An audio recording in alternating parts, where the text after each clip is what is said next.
की big market voices में हमारे साथ एमके इन्वेस्टमेंट मैनेजर्स के एग्जीक्यूटिव डायरेक्टर और फंड मैनेजर सचिन शाह जुड़े हैं। Sachin ji, good afternoon. Market में इस समय एक ही सवाल ही हो क्या रहा है और कैसे स्पेस से निपटना चाहिए, आप बताइए। हाय, गुड आफ्टरनून। धन्यवाद, thank you for having me on the show. हमें हमें ये लगता है कि मार्केट में अभी जो है क्लियरली एक कंसोलिडेशन हो ही रहा है। और जैसे हमने देखा कि लास्ट क्वार्टर से ये शुरू हो चुका है। अगर आप देखते हैं अक्टूबर, नवंबर, दिसंबर, ये 3 महीने में भी मोस्ट ऑफ द इंडाइसेस 8% तो डाउन थे, 8% डाउन थे। एंड आई थिंक वही ट्रेंड अभी थोड़ा सा चालू है। तो इसके कई सारे कारण तो आप बता सकते हैं, जैसे कोई बोल सकता है प्रॉफिट बुकिंग है, कोई बोल सकता है, जब भी मैं अभी सुन रहा था जैसे कोई ट्रम्प के इश्यू है, कॉर्पोरेट रिजल्ट्स है। पर आई थिंक हमें एक चीज ये समझना चाहिए कि लास्ट 3 साल में कम से कम 20 से 25% कंपाउंडेड रिटर्न मार्केट ने दिया है। और अगर आप कोविड के बाद भी देखते हैं तो 4 साल से करीब करीब वही रिटर्न आया है। तो एक प्रॉफिट बुकिंग नेचुरली होता है, कंसोलिडेशन एक नेचुरली होता है। एंड ऑफ कोर्स अभी तो थोड़े सारे there are lot of headwinds as far as the news flow is also concern. तो ये हिसाब से हमेशा थोड़ा सा आगे पीछे रहता है। प्लस एक सबसे बड़ी इंपॉर्टेंट चीज ये है कि मिड कैप स्मॉल कैप के वैल्यूएशंस एट इंडेक्स लेवल अगर आप देखते हैं, कंपनी स्पेसिफिक तो हमेशा थोड़ा सा डिफरेंट रह सकता है, but at an index level हमें वो काफी एक्सपेंसिव है लास्ट 6-8 महीने से। तो ये भी सारे कारण एक साथ जब होते हैं तो इस तरह का एक फेज होता है। But at the same time हमें ये लगता है कि for long term investors like us, जैसे हम लोग जो हमारा इन्वेस्टिंग करते हैं काफी लॉन्ग टर्म करते हैं। वंस वी इन्वेस्ट हम लोग 2 साल 3 साल 4 साल कम से कम शेयर रखते हैं, और कभी बहुत सारे शेयर को उससे भी लंबे रखते हैं। तो ये एक अपॉर्चुनिटी होता है, जहाँ सॉरी ये एक अपॉर्चुनिटी होता है। ऐसी वॉलेटिलिटी जब भी मार्केट में होती है तो ये अपॉर्चुनिटी होती है कि अच्छे शेयर्स आपको काफी रीजनेबल वैल्यूएशंस में, और ये जो जब प्राइसेस नीचे गिरते हैं तो आपको एक चांस मिलता है कि अच्छे लॉन्ग टर्म इन्वेस्टमेंट आप ये टाइम पे कर सकते हैं। ओके, अच्छा, ये जो आपने शब्द का इस्तेमाल किया अपॉर्चुनिटी, नो डाउट कि आप जब अपॉर्चुनिटी का इस्तेमाल भी करेंगे तो ये तो देखेंगे कि मेरे को वैल्यूएशंस कहाँ अच्छे मिल रहे हैं, प्लस अर्निंग्स में ग्रोथ की एक्सपेक्टेशन कहाँ पे है। इस दो पैमानों को तो शायद कोई भूल ही नहीं सकता। तो इस अपॉर्चुनिटी शब्द के साथ बिल्कुल ठीक ठाक क्या बैठ रहा है आपके मुताबिक?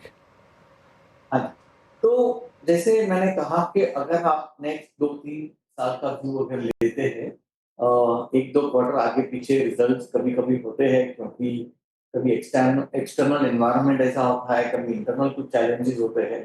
तो अगर वो हिसाब से देखते हैं तो हमें ऐसा लगता है कि आज की तारीख में जरा 3 या 4 सेक्टर्स है जहाँ पे वैल्यूएशन रीजनेबल है, और आउटलुक भी वहाँ पे थोड़ा सा बेटर है for the next 2 to 3 years।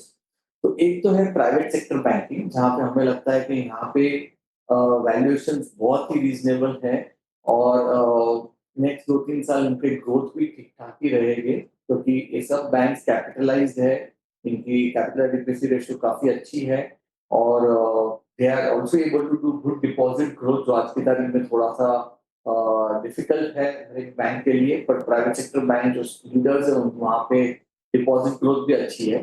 तो प्राइवेट असेट क्वालिटी भी अभी तक उनकी काफी ठीक ही रही है। तो प्राइवेट सेक्टर बैंक के जो भी लीडर्स है वहाँ पे एक अच्छा इन्वेस्टमेंट अपॉर्चुनिटी लग रहा है at this point in time.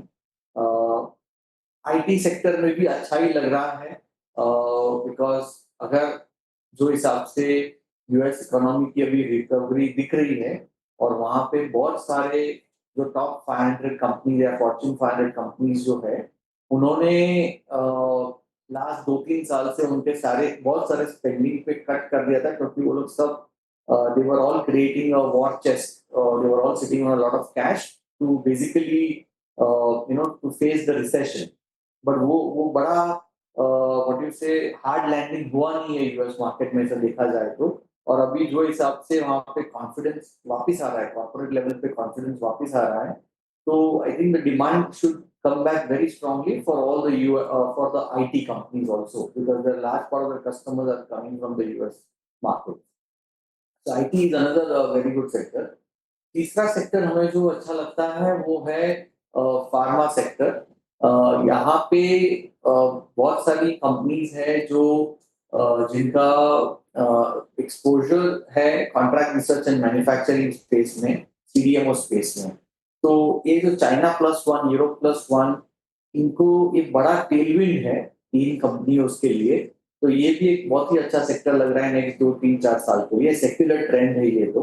और कंपनीज भी काफी अच्छा केपेक्स कर रही है क्योंकि उनको भी कॉन्फिडेंस है उनके कस्टमर से, ग्लोबल कस्टमर से, कि उनको काफी सारे लार्ज कॉन्ट्रैक्ट मैन्युफैक्चरिंग के ऑर्डर्स मिलने वाले हैं।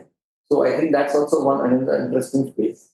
और I think one more space which is also we are very confident, हमें हमें काफी अच्छा लगता है, वो है ऑटो कंपनीज। ऑटो कंपनीज में भी दो तरीके के ऑटो कंपनीज होते हैं, एक तो ओरिजिनल इक्विपमेंट होते हैं और दूसरे ऑटो एंसिलरीज होते हैं। तो ओरिजिनल इक्विपमेंट में भी जो हिसाब से इंडिया का यंग एस्पिरेशनल डेमोग्राफी है, जो क्राउड है, नेक्स्ट 3-4-5 साल यहाँ पे डिमांड तो अच्छी रहेगी। तो जो भी अपने लीडर्स है ऑटो कंपनीज में, उनका भी ओवरऑल नेक्स्ट 2-3 साल के लिए अच्छा रहेगा और अपनी वैल्यूएशन वहाँ पे बहुत रीजनेबल है। और ऑटो एंसिलरीज में वापिस ये एक्सपोर्ट्स की, जैसे फार्मा में मैंने बताया, वहां पे भी आउटसोर्सिंग एक्सपोर्ट्स की बहुत बड़ी अपॉर्चुनिटी है और बहुत सारे कंपनीज को अच्छे से ऑर्डर बुक भी अभी मिल रहे हैं एक्सपोर्ट साइड पे। तो हमें लगता है कि ये जो 4 बड़े सेक्टर्स है, यहाँ पे जो भी लीडर्स है इन सेक्टर्स में, वहाँ पे वैल्यूएशंस काफी रीजनेबल है। तो यहाँ पे डेफिनेटली अपॉर्चुनिटीज है to invest for next 2 to 3 years at least. जी, ऑटो, फार्मा, बैंक, IT ऐसे सेक्टर्स जहाँ पे 2025 में अच्छी खासी अपॉर्चुनिटी आपको दिख सकती है। वैल्यूएशन के हिसाब से ये सेक्टर्स अच्छे लग रहे हैं। Sachin ji, good afternoon. श्रेया बात कर रही हूँ मैं। आपने बहुत सारे सेक्टर्स का नाम लिया, लेकिन सर 2024 में बहुत थीम्स भी प्ले हुए और उसी में से एक थीम निफ्टी एनर्जी की बात करूँ। एनर्जी सेक्टर्स में काफ़ी तेज़ी हमें 2024 में भी देखी गई थी कुछ वक्त के लिए, और फिर वहाँ पे वॉलेटिलिटी भी देखने को मिली। 2025 में निफ्टी एनर्जी को देखें आप तो आज भी इनफैक्ट 2% से के करीब इंडेक्स डाउन है। कोल, BPCL, NTPC जैसे स्टॉक्स आप देखेंगे तो डे लो के आसपास ट्रेड कर रहे हैं। वहीं एमफी का डेटा भी आया आज और वहाँ पे ये रुझान देखने को मिल रहा है कि सेक्टोरल और थीम्स वाले म्यूचुअल फंड्स में निवेश ज़्यादा बढ़ता दिखा है, वहाँ पे भी रुझान बढ़ता दिखा है। तो ये निफ्टी एनर्जी को कैसे देख रहे हैं आप 2025 में, और ऐसे कोई स्टॉक्स जो आपको अच्छे लगते हैं इसमें से? निफ्टी एनर्जी में आप देखेंगे तो उसमें जहाँ तक मुझे याद है सबसे हैवी वेट तो रहेगा रिलायंस इंडस्ट्रीज, और फिर आपके रहेंगे 3 या 4 जो बड़े अपने PSUs है, ONGC, HPCL, BPCL जैसे आपने बताया, और NTPC, power grid, those kind of companies. तो ये हर एक कंपनी का एक्चुअली आउटलुक डिफरेंट है। दे आर नॉट एक डायरेक्शन में जरूरी नहीं है जाते हैं। जैसे IT कंपनी हमने कहा तो जनरली मोरलेस ये सारे IT कंपनीज एक ही डायरेक्शन में जाते हैं। या ऑटो में भी ऑटो OEs की जनरली अगर आप 4 व्हीलर पकड़ ले तो सब एक ही डायरेक्शन में जनरली चलते हैं। जबकि निफ्टी एनर्जी के अंदर जो उसकी बास्केट है वो सबका थोड़ा अलग अलग डायरेक्शन हो सकता है बिजनेस के हिसाब से। जैसे रिलायंस तो अभी काफी डाइवर्सिफाइड हो चुका है as a business. ONGC is linked to completely oil and gas exploration होता है, और HPBP is more like oil and gas retailing kind of a business, whereas NTPC power generation, power grid will be a distribution kind of a business. तो ये हर एक business को आपको अलग अलग तरीके से देखना चाहिए। Energy as a generally overall आप देखने जाएंगे तो वो थोड़ा सा मिक्स ट्रेंड ही रहेगा हमें लगता है, because some of these companies may do well and some may be little lackluster for the next 1 or 2 years. Okay, बहुत बहुत शुक्रिया आपका सर इस कार्यक्रम में शामिल होने के लिए और सभी सेक्टर्स पे अपनी राय रखने के लिए।